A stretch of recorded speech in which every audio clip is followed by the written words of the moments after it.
Dans cette vidéo, on va parler d'images et d'antécédents.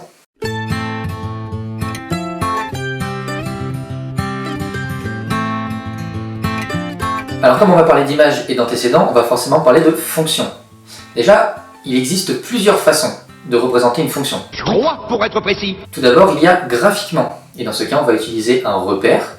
Il y a aussi la façon avec plusieurs valeurs que l'on regroupe dans un tableau. Et enfin, en utilisant l'expression littérale de la fonction.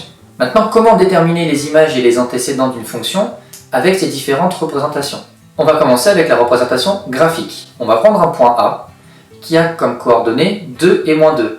2 pour l'abscisse et moins 2 pour l'ordonnée. Et bien dans ce cas, 2 c'est l'antécédent et moins 2 c'est l'image. Et de façon générale, l'axe des abscisses c'est l'axe des antécédents et l'axe des ordonnées c'est l'axe des images. Passons maintenant au tableau de valeurs. Ici, on a deux lignes. Une ligne pour les antécédents et une ligne pour les images. Par exemple, l'image de moins 2 par la fonction f, c'est 8, si on regarde cette colonne du tableau. On peut aussi écrire f de moins 2 égale 8.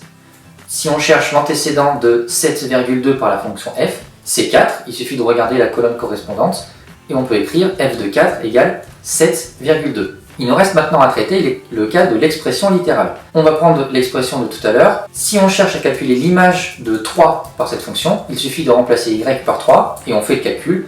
4 fois 3 moins 5, et on trouve 7. Donc l'image de 3 par la fonction f, c'est 7. Si on cherche maintenant un antécédent, on ne fait plus un calcul direct, mais on va résoudre une équation. Ici, l'équation qu'on va résoudre, c'est f de y égale 19, puisqu'on cherche l'antécédent de 19 par la fonction f.